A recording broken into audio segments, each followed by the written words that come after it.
This podcast is brought to you by the Washington State Department of Health. As we continue to listen, learn, and grow, we are amplifying Black voices and perspectives in an effort to start a new COVID-19 vaccine conversation. We're sharing stories intended to help us navigate this unprecedented time together and to co-create solutions in support of the Black community. Hear these stories at weconsiderwa.org. Your kids will be saying, "Please, 5 more minutes. I can't believe I did that." and "Look how high I can bounce." Spring Free is the world's safest trampoline, the place where stories are made. The innovative design boasts no springs, so you know you're safe. Go ahead and create the greatest stories you'll tell your friends. We're back in stock. Get it while you can. To learn more about the world's safest trampoline, visit springfreetrampoline.com. Mom, come watch us. Hey, this is BJ. Thanks for listening to our show's podcast. If you're a fan of all things geeky, you should check out my other podcast, BJ Shea's Geek Nation. We have new episodes every day, and you can check it out at bjgeeknation.com. Your driver's license is important so you can get back and forth to work, get your kids to school, and back and forth to daycare. If your license has been suspended because you can't pay your tickets, you can't do any of those things. Let's talk about Chapter 13 bankruptcy. You may have heard the tickets cannot be discharged, but they can be dealt with in a Chapter 13 case. Why not come in for a free consultation? The chapter you choose will make all the difference to your getting back legally on the road. Let's design a plan to pay off your tickets and restore your license immediately. I'm attorney Travis Gagne. Please contact me today at choosetherightchapter.com. That's choosetherightchapter.com. 99.9 KISW, the Rock of Seattle. We found this cool list online that talked about how there were just some movie projects that they wanted to do, they thought they could do, and they got scrapped before they ever really got done. Oh. Yeah. And so here are some of the greatest movies that were never made. And I am surprised about this first one. Okay, yeah, I'm kind of curious to see, like, which ones would we be willing to watch? Yeah, and which, you know, they would have made them even if you didn't want to watch them. You know how they make movies about, like, if a movie is really, really, really, really popular, you know they're going to make a sequel. But they never really did that for E.T. And that movie was mega popular. It's like, how did they not make another one? Yeah, you're right, because that was such a massive hit, and we reboot everything. And if you don't know, I mean, it's possible you don't know. I mean, everybody knows E.T. Yeah. Elliot. It was a while ago, Vicky. That's why, there may be some Generation Zs, unless their parents expose them to them, they may not have a clue about E.T. But they know the ride. Yeah, I was going to say, I know about it. I've never seen the movie. What? Yeah, You've never seen E.T.? No. Drew It's better than Barrymore's- Titanic. Yes, it totally is. Yeah, I never once seen it. I rode the ride, though. And, The rides. the one in California, and then E.T. knew my name at the end of the ride, and it was like, that's cool. Oh, yeah. Danny V. Yeah. That is very cool. He is an alien. I suppose he does have superior brain power. I love the ride. It's nothing special compared to, like, what rides are now, but I love the ride because of the nostalgia of it all. Oh, yeah. You know what I mean? It's like a fun ride because you're like, oh, I feel like I'm in E.T. land. I didn't realize it came out in 82. I thought it was later than that because I remember watching it a lot as a kid. Like, I would have assumed it came out in 89 or, 99, like But 90. I feel like the E.T. movie was always on television at some point. Yeah. Like, it was one of those movies that you could actually watch on free television. It's like The Wizard of Oz. I mean, I had no idea The Wizard of Oz was as old as it was because all during my whole life, it was always on TV. That whenever I started watching TV, there it is. And then you find out, oh, no, this movie was made back in 1939. I'm like, oh, wow, that is a long time ago. You know what I'm surprised about? Because you pulled out the Rotten Tomatoes score, and the tomato meter gives it 98% from the critics, which I'm like, yeah, hell yeah, it should. But the audience score is at 72%. I'm like, what's going on with that 28% of people? Yeah, I thought everybody loved that movie when I remember it. I think they were heartbroken because, spoiler alert, E.T. doesn't stay.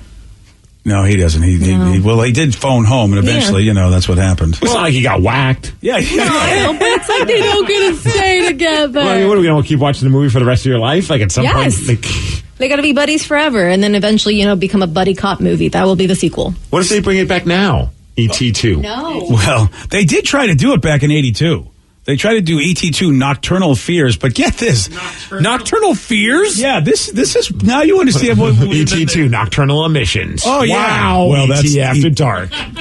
Steve, that's ET3. Okay, Gotcha. Yeah, we got to do the fears first, then we do the After Dark stuff. Yeah, and the title does indicate, like, maybe the reason why they didn't do this, because this is nothing like the first ET movie. It sounds like a horror film. Yeah, and that's exactly what this was. This sequel was going to have a spaceship of carnivorous aliens who kidnap and torture Elliot and his crew. Oh my gosh! And Steven Spielberg Were was they like, going to eat Elliot? Yeah, they were going to try to eat Elliot. And Damn. Steven Spielberg, how about Steven Spielberg was like, I don't know when in the process that he checked in, because Steven Spielberg is not the dark movie guy. Right. And he was like, this is too dark. We're not, never Do you mind. think like he came back on Monday and goes, what did you guys do over the weekend and decided to make E.T. and get eaten by people? Yeah, do you not know who Steven Spielberg is? I mean, he doesn't make movies like that. Do you guys want your mind blown even more? Yes. There's apparently a Mandela effect with the ET, because everyone thinks it's ET, phone, home.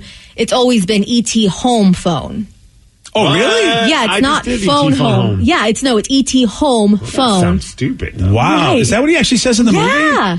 E.T. home phone? Yeah. I don't remember that. I think he's trying to get people to get more phone home. Really? Yeah, that's really what he says. Wow. Well, you know what? It's just like the Scotty Beam Me Up. Kirk never ever said Right. that in the series. Never ever said Scotty Beam Can Me we Up ever. find the clip of him saying that? Because I swear my whole life it was E.T. phone home. Same. Me too. Steve, I would have. Please tell me he said Elliot. Yeah. Elliot. He never said Elliot. He said eat him. That's what they said. Elliot for dinner. So, ET2 Nocturnal Fears, as you suspected, Rev, a horrific title for what was going to be a horrific plot. Sound great. Yeah. Man. Yeah, somebody said E.T. came out in 1982, but wasn't released on home video until 6 years later, and they really made you wait for that home experience. Yeah. Oh, yeah, you'd wait forever for movies to finally come on VHS. Oh, yeah. Someone said I'm 48, never seen E.T. Wow. Well, at 48. Yeah. Yeah, you would have seen it as a kid. That would have been your kid thing to do. Yeah. The next two texts come in. Did you know that E.T. was in Star Wars? Next text, different number. E.T.'s a Jedi. Look it up. Do your research. Yeah, look it up, people.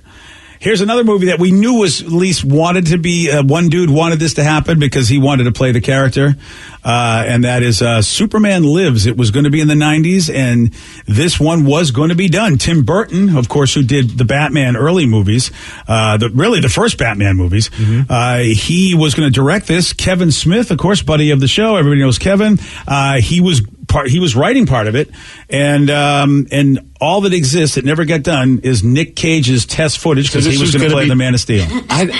Oh man, he looks like Kylo Ren? Yeah. In Star Wars. He does look like Adam Driver. He looks like emo Superman. Yeah, he has long. It's weird because the costume itself looks okay on him. His face doesn't really look like a Superman face because he's more square jawed. Superman usually, but this is what it was going to do. But that's all he ever wanted, man, was to be Superman. And he had the chance. Oh, I love those muscle suits that you have to wear, and then so they put ridiculous. But he looks super emo. Like he looks like he's fronting like My Kryptonite Romance or something like that. Those muscle suits, man? There are a lot of shows where people are wearing those, maybe not to that degree, but you wouldn't even know it. I remember Will Wheaton talking about how foolish he felt because they all had to wear some kind of like body-shaping suit on Star Trek The Next Generation. And when you watch that show, I would never believe that they had like a body-shaping suit underneath just the normal costumes they wore. You don't? Like, those things were so form-fitting that I would have to imagine that they'd had to have, I don't know, like Spanx, what in the 90s were. See, but Spanx is one thing, Rev, I'm with you on Spanx, but they had like what you saw Nick Cage wear. That's the kind of stuff they wore to make them look like they had muscles and tone. Wow. Yeah, and Will Wheaton tells a story about how embarrassed he was to go meet William Shatner because the old Star Trek guys never wore those things. And so here Will's coming over. Looking swole. Looking swole, but fake swole, and so So the Superman Lives never got done. I would have loved to have seen a Tim Burton version of Superman with Nicolas Cage. And also Kevin Smith writing it, so the script would be entertaining. Yeah, I'm with you, dude. It's unfortunate we never got to see that. Well, they still could do it. Everyone's still alive. Yeah, but Zack Snyder seems to be the DC guy. It seems like now, if you're going to do anything, they want Zack Snyder involved with, if it's Superman or Batman or anything now. I don't know. Nick Cage is getting hot again, so... is he? Is he well, he's making movies. He's going to have to be old Superman now. That's fine. Then you could go down like a dark road, like Superman hit some hard times. And, Tim Burton's good at making dark films, dark and interesting. Well, there are some cool comics based on old Superman. So yeah, I wouldn't mind seeing that. Is Nick Cage the right guy? Yes. Don't know. Okay, you say yes. Where's the Change.org petition for this? All right. Okay, you know what? It's been decided, people. I'm just excited for him to play Joe Exotic. I think he's made in the Tiger King thing? The Tiger King miniseries. He's the perfect face for Joe Exotic. Not so much Superman. I think I'll watch that. I didn't want to watch the real Tiger King stuff that all you guys got hooked on. Make Believe Tiger King. But I will watch Make Believe Tiger King. Yeah, that seems fair. Yeah. There's another one. How about this, Steve? I don't know how you would have felt about this because, look, Sylvester Stallone, he's either Rambo or he's Rocky. Do we recognize, and whatever he played in The Expendables. Oh, yeah. That was pretty But badass. basically, in The Expendables, he was Rambaki. You know, I mean, in The Expendables. He's a little bit of both. Did you say Stop or My Mom Will Shoot? Yeah, great film. Thank you, Rev. Those are two words, great and film. Not too sure they fit in that particular sentence with that movie, but he was going to do Poe. And you'd be like, what do you mean Poe? Yeah, like the Edgar Allan Poe dude. Is that the poet guy? Yeah. Yeah, the one who did The Raven. Yeah. Hey, yo, hickory dickory dock. I know. How you doing? I'm Sylvester Allen Poe. I don't know anything about Poe, so I'm not sure like how he would be the right guy for it, but it was going to be a biopic, and Sylvester was going to write it. He was going to star in it, which really scares the hell out of me. And Vicky, of course, is showing us pictures from his costume tests. He looks like a guy that could be in old times. You know, he looks like that guy, I guess. But you say that, that was the same thing that they gave him about Rocky. He wrote it, he wanted to star in it, and everyone was just like, you can't star in it. Like, they need an actual, a name actor, and he proved everyone wrong. So maybe he would have proved people wrong with it. He's actually, maybe. There's the Raven. He's a talented writer. Quote, the Raven. It would be pretty. Hey, Raven the end. Right? Hey, yo, Raven. Hey, Rock. Would be the Raven be voiced by Mickey? Rock, what do you want? Rock. All right. If that happened, would you not want to see it? I would watch that. I'd watch it. I'd pay full price for that one. I'd be right there for that one. Apparently, he posted an Instagram post back in 2019 saying that this is something he would still like to do. All right. He's still down for it. He's All still right. down. Hey, how old did Edgar Allan Poe go till? I think he went young. How long did he go till? Yeah, I think Edgar died. I think he died in his 40s. In other words, when did he die? Yeah. How old was he when he died, Vic? 40. Yeah, exactly 40. Okay, Sylvester. And he was from Boston. So you're like 80. He's from Boston, so why Edgar Allan Poe. So why is Baltimore adopted Poe? He must have went and lived there or did something. Oh, no, excuse me. He died, or he was born in Boston, but he died in Baltimore, so he probably spent time in Baltimore. Oh, there we go. That's what it is, yeah. Well, you know what? You know what? Boston kicked him out. He said, good, I'll take a Raven with me. Ah! So you can call it Swole Poe. Wow. The Raven. How's that? Trailer's made. Here we go. Trailer's made. That is all we need. Hey, how about this? This is irritating me. Like, there's so many things I've had in my life that I've thrown away that now people are like, there's an Apple computer manual. An Apple computer manual that just sold for nearly $800,000. Why did I throw mine away? I'll tell you all about this at 8:17 on The Rock. BJ and Migs, mornings on The Rock, 99.9 KISW. This podcast is brought to you by the Washington State Department of Health. As we continue to listen, learn, and grow, we are amplifying Black voices and perspectives in an effort to start a new COVID-19 vaccine conversation. We're sharing stories intended to help us navigate this unprecedented time together and to co-create solutions in support of the Black community. Hear these stories at weconsiderwa.org. The world needed a safer trampoline. Dr. Keith Alexander, inventor of the Spring-Free Trampoline, wanted to bring the joy of trampolining to his daughter. His wife said they were too dangerous, so he invented his own. Spring-Free Trampoline is the world's safest trampoline, with no springs or hard edges. Now, parents can have peace of mind that their kids are outside jumping safely. To learn more, visit springfreetrampoline.com. $20 million, $19 million, $6 million. These are all awards recovered for clients of Phillips Law Firm. To win big, you have to fight big. And Phillips Law has been fighting the too big to fail insurance industry for decades. Not every case will have a multi-million-dollar outcome, but Phillips Law will fight just as hard to recover the outcome you deserve. If you or a loved one has been injured in a car accident or on the job, call or click today at 1-800-JUSTICE or visit justiceforyou.com. Wenatchee is gorgeous in the spring with its lush green rolling hills, abundant wildflowers everywhere, and the views of the Columbia River. The local food scene offers an abundant selection of authentic international cuisines featuring the unique farm-fresh ingredients of the region. Wenatchee is also home to award-winning wines, handcrafted hard ciders, and a talented handful of local brewers producing fine craft beers. Visit Wenatchee, the heart of Washington State. 99.9 KISW, the Rock of Seattle. All right. You know, unless you have a house just that has so much space, you can put everything that you might think could be valuable in there and just store it and keep it and catalog it like a museum.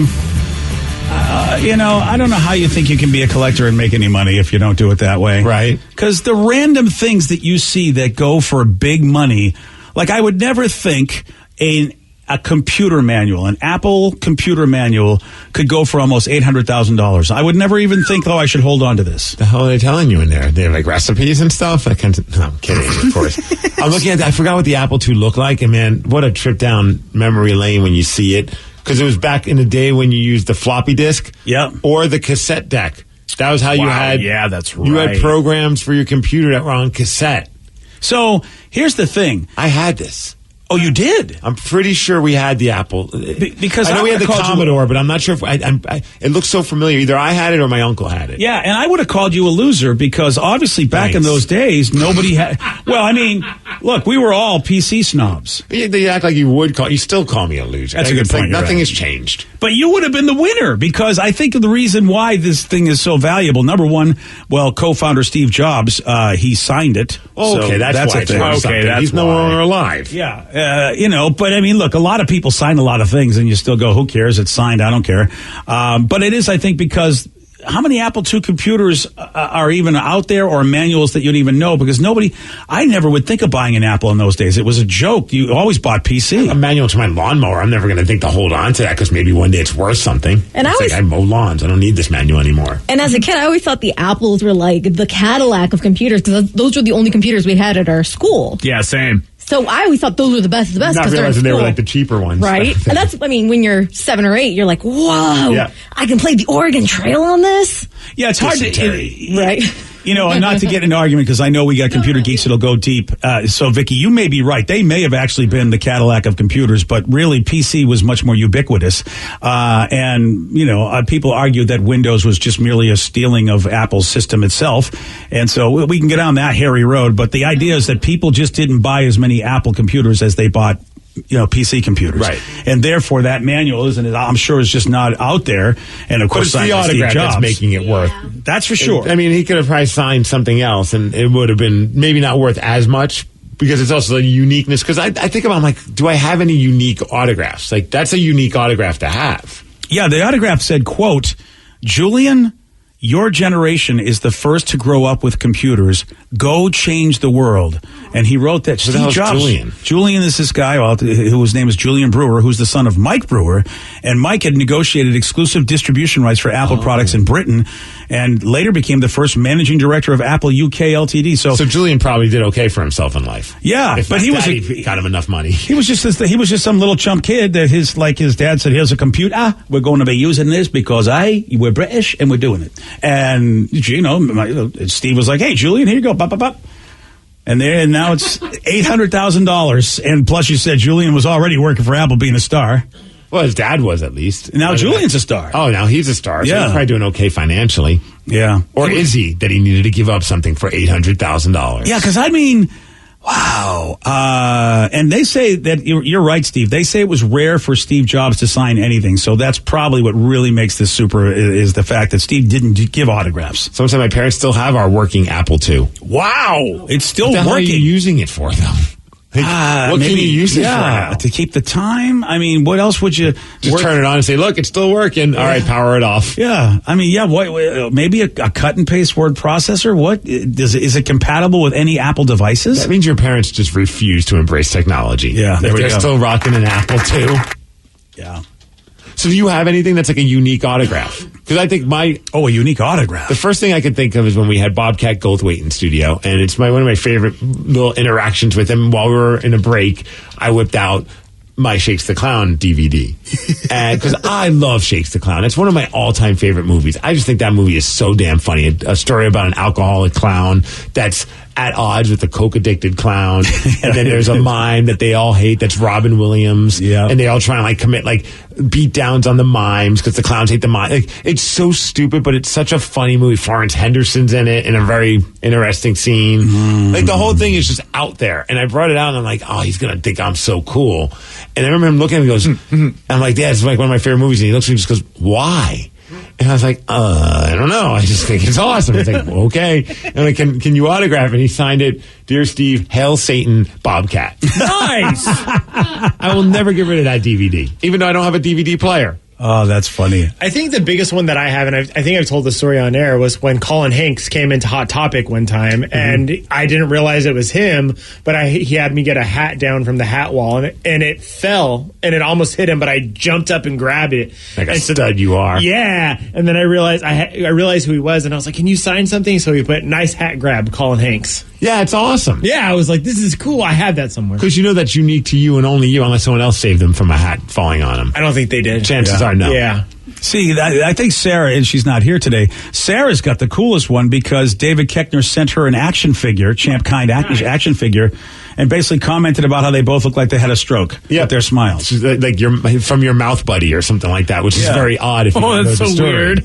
Right. Yeah, that's a conversation piece forever because I just feel like Anchorman is going to be a movie that everyone is going to be iconic. Yeah. Therefore you go, remember, hey, I got a thing from this guy. Have you got anything from Orgy or no? Well, I mean, I do actually. It's not signed, but I have a gold record from Orgy that I pilfered from the station. I know I need to get that signed. Really got to get that signed. They'll say like, "How'd you get this signed Orgy?" I think I know what it is, though. It's not his thing. It's not the Orgy, but Steve, I think I know what he's very proud of that he's got the signed. bacon drawing. Yeah, baby, that's it. Oh yeah, I forgot about those. You weren't thinking of those? No, I was thinking wow. like the coolest signed thing I have is when we had Edgar Wright in studio and Simon Pegg and Nick Frost, and Edgar Wright decided to doodle on a little whiteboard that we had, and Steve was smart enough to, I think, cover it in packing tape. Yeah, I put packing tape over the artwork so that way we wouldn't lose it. Yeah, so it was done on like a dry erase marker. Boy, yeah, that's something. And Edgar Wright, if you don't know, he did Scott Pilgrim versus the World as a director, and also Baby Driver and a bunch of other things. Scott Pilgrim's Red's all-time favorite movie. Absolutely, and so I was able to get that, and it's hanging out at home. So I think that's my top signed thing. That is pretty random because he probably thought, they'll eventually erase this. No, there's not a chance. I'm the whack job that just grabbed the packing tape. Like it'll never go away. And out of everybody we've had in studio, guys, would you feel like with Edgar, Nick, and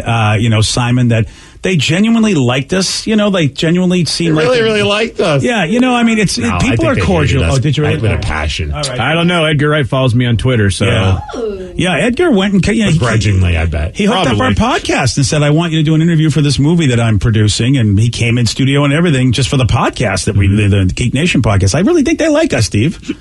All right. So I said the lesson learned from all this is that Steve Jobs is nicer to young children than Billy Joel. F off, kid. There you go. Yes. Update about why they use their Apple II computer. He says, we only break out the Apple II to show really young relatives what it was like. And I still play some old games from time to time. Ooh, yeah, you can still play Oregon Trail and maybe Pong, yeah. Maybe. Yeah. Well, that says something that it still works. Because I have a couple of products from different companies that don't even fire up anymore. You try to make them, you feel like it should still work, and they don't. Like they can't even work. They can't even figure it out anymore. And it's like, well, you should be able to, I get your battery could be dead, but if I can get power to you should still be able to figure it out, and it can't. And it's kind of a fun time capsule to show that to somebody. Yeah. Vicky, do you have any odd autographs? So a few years ago, there was a Seahawk named Cassius Marsh. Do you guys remember him? Marsh. Oh, yeah, good old Cassius. He's a big geek. And he bounced around. I think he played with San Francisco. I think he's currently on the Steelers. Yeah, he is. Yeah. So he had his Magic the Gathering card collection stolen from him. And so I think there was like Wizards of the Coast hooked him up and a few other people. Good folks at Mox, I think, really helped him, yeah. And so he gifted Mox they have a like Screaming Seahawk Magic the Gathering card. And so what he did is he signed a bunch of those cards. And so I ended up somehow with one of them. Oh, and I have it in a little frame. That's cool. Just because I thought it was so random. Like, I got a Screaming Seahawk Magic the Gathering card signed by a Seahawk. I never even realized, because I know that card, but I don't think I was living in Seattle at the time when it came out. That's awesome. Never even thought it was like an homage to the Seahawks. Yeah, so I have it signed in a little frame in my office. That's cool. Because, of course, Wizards of the Coast, the company that makes Magic, they're from here, so that makes sense. How about this person that picked up a signed football from the thrift store for $4 without knowing who it was? I did some research and found out it was Rudy from the movie Rudy. Whoa! Wow. That's pretty cool. That's very cool. That's a great keepsake. Rudy. Another person that had Michael Jordan's rookie card signed. I also have his card with number 45 signed. I wonder what that's worth, because... Was he number 45 for baseball? I think you're right, yeah. Because he was 23 for... or maybe I don't know what the 45 number means. Maybe they could tell us the significance to that. Yeah, that's it. Yeah, he was 45. In baseball? They at least had one jersey had the 45, but he also wore the 23 as well. Right. 23 was his main jersey, but why... he did go with a different number. Why was 45 a thing for him, I wonder? All right. Well, somebody can tell us. I don't remember 45 at all. I just remember 23. Was taken. So that's 69. You know, people are rocking a lot of bigger numbers in baseball and zeros now. Where is 69? Come on, somebody's got to do that for us in baseball. You know, you don't usually see those high numbers unless they're rookies coming in. Or if they're on the Yankees, because every low number is retired. Exactly. Yeah, Aaron Judge. But 99 has become popular. 0 has become popular with a couple of teams. Where's 69? Someone's got to finally do that. Come on, baseball. Baby. Come on, baby. Get her done. Yeah.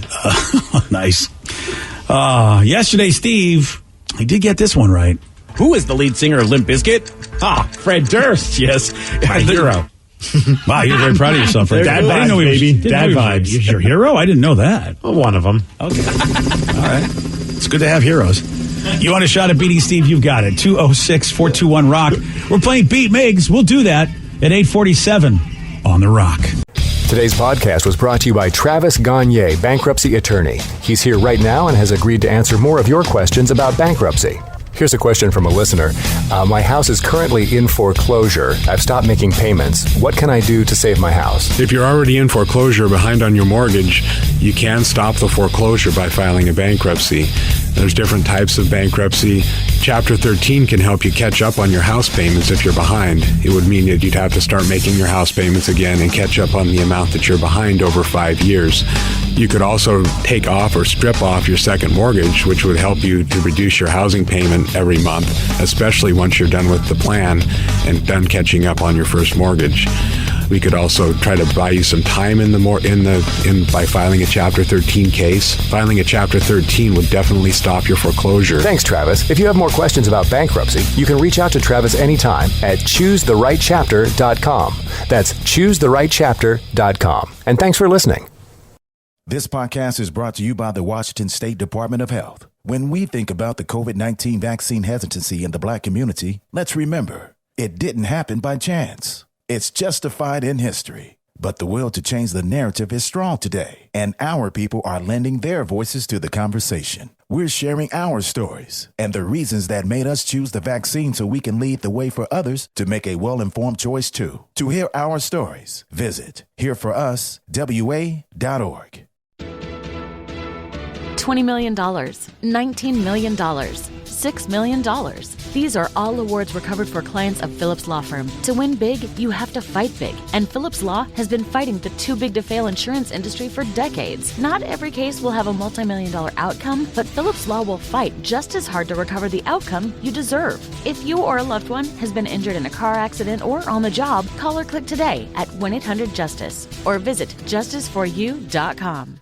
Want to create a lifetime of memories this spring? Do you remember the joy of jumping as a child? If only there was a way your own kids could experience that same joy safely. Spring Free Trampoline has been engineered to eliminate 90% of product-related injuries. The Spring Free design boasts no springs and a flexible enclosure and proudly offers a 10-year warranty. That's peace of mind. Lock in your ultimate backyard safe space before summer arrives. Visit springfreetrampoline.com.